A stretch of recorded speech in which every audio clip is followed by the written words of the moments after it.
Você sabe o que é gramscismo? São ideias provenientes do filósofo comunista marxista italiano Antonio Gramsci.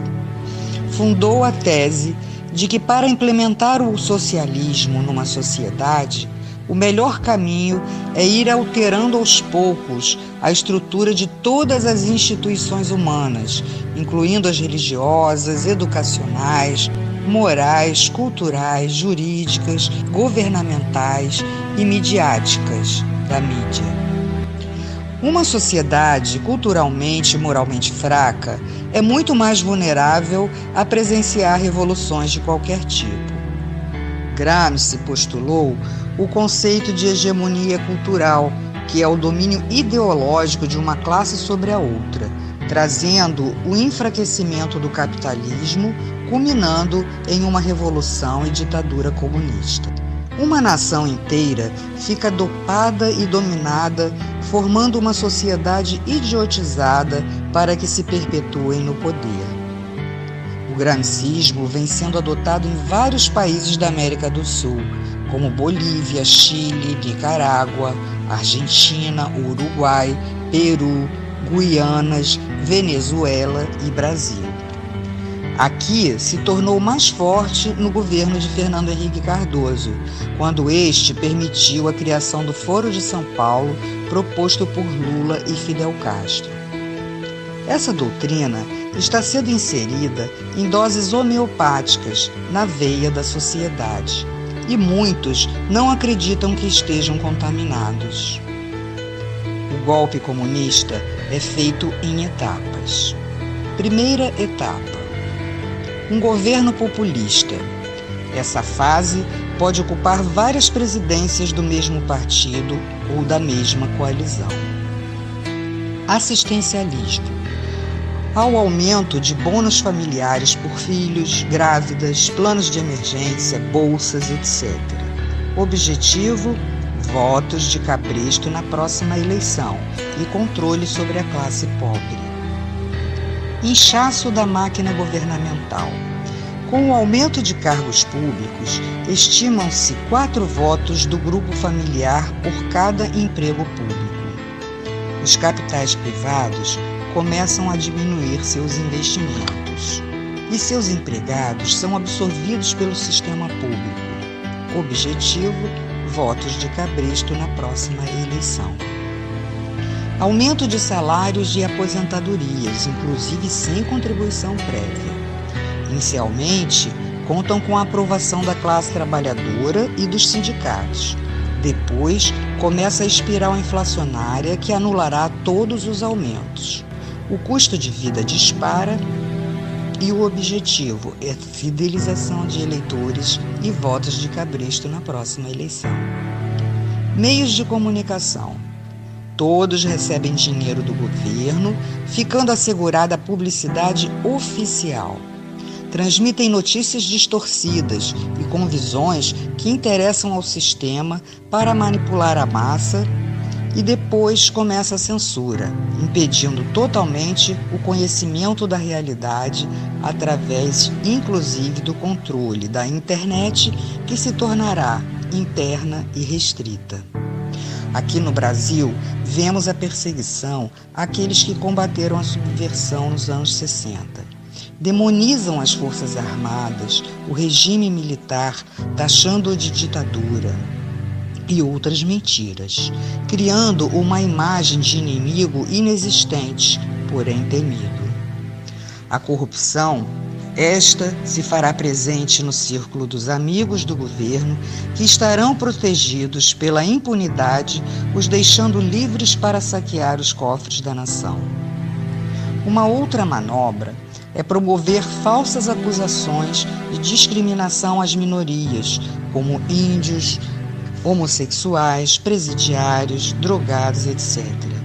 Legisla a favor dessas minorias com o objetivo de criação de grupos ideológicos para a defesa do sistema e ainda a fidelização de eleitores para a próxima eleição. Porém, quando o comunismo tiver totalmente instalado, todos serão rejeitados. A delinquência é uma ferramenta essencial para a implantação do comunismo. Dominam as ruas, infiltram-se em manifestações como grupos extremistas, os Black Blocs, que são financiados, assim como os agentes e líderes de movimentos sociais para prejudicar os que são contrários ao sistema. Segurança. Haverá um desmonte progressivo, falta de equipamentos, atraso nos salários, desmoralização por supostos atos de corrupção e violência. Leis que beneficiam os infratores e prejudicam a ação policial. E sobram autoridades para garantir direitos humanos para criminosos, em detrimento das vítimas, incentivando e acelerando a violência. Partidos. Grande fragmentação e alinhamento com a base do governo, não havendo referências, pois todos seguem a mesma cartilha. Ocupações. Promovem as ocupações de terras públicas ou privadas. Invasões incentivadas por elementos que se beneficiam com a exploração dos menos favorecidos, cobrando aluguéis. Como prenúncio das expropriações, os capitais estrangeiros começam a sair do país e entram empresas de nações ligadas ao sistema. A mídia passa a perseguir os empresários nacionais, havendo quebra de muitas empresas e a estatização de outras. Assim, a classe média não consegue se organizar como oposição. Há o aumento também de ONGs de esquerda e a criação de grupos de choque. Na educação, a criação de novas universidades, diplomas à vontade, facilidades a grupos que sustentem ideologicamente o sistema e promovem ensinamentos distorcidos. A essa altura, o nível educacional é muito baixo para que se mantenha o povo na ignorância e sob controle do Estado. Cria-se a classe braçal do proletariado. Impostos. Oneram os trabalhadores com a alegação de que a finalidade confiscatória é para a redistribuição da riqueza. Porém, serve apenas para manter e financiar as gordas contas do governo, mantendo luxos e ostentações. O narcotráfico. Através dele se dá a deteriorização, principalmente dos jovens. As organizações criminosas movimentam uma grande quantidade, onde o acobertamento se dá, inclusive no tráfico de armas. Sindicatos. A princípio, formados com o intuito de coibir greves através de acordos com o governo. Posteriormente, os dirigentes não alinhados com o sistema se retiram das centrais sindicais na tentativa de formarem centrais dissidentes, sem a menor possibilidade de êxito. Saúde. Criação do sistema único com crescente diminuição da qualidade e precário atendimento, utilizado pela maior parte da população. As prestadoras privadas, com a inflação crescente, altos custos e encargos, acabam sendo obrigadas a vender suas empresas ou então serão estatizadas. O efeito é um grande colapso na saúde. Segunda etapa. Destruição da classe média, fazendo-a culpada pela pobreza dos outros, culpada pela discriminação. Ela, temerosa, não consegue fazer frente ao sistema. Constituição. Várias modificações são feitas, criando lei da mordaça, do aborto, da censura, perseguição aos opositores, legalização da maconha.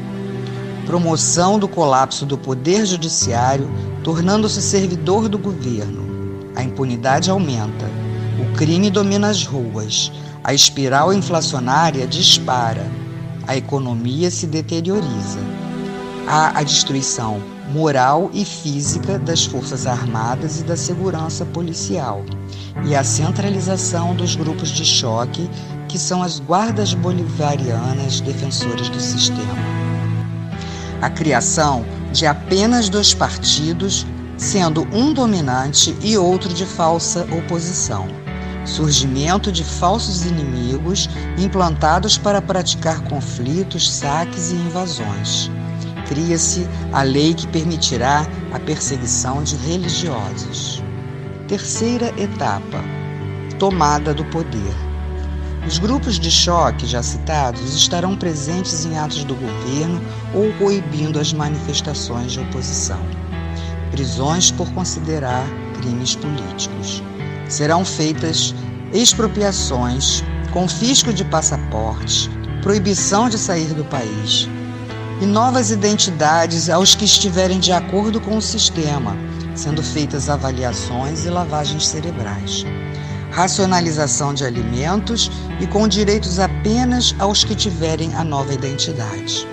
Severas deportações, total controle social e fim da liberdade. Portanto, as portas do inferno estarão abertas para todos serem aprisionados com correntes e cadeados nesse sistema trevoso.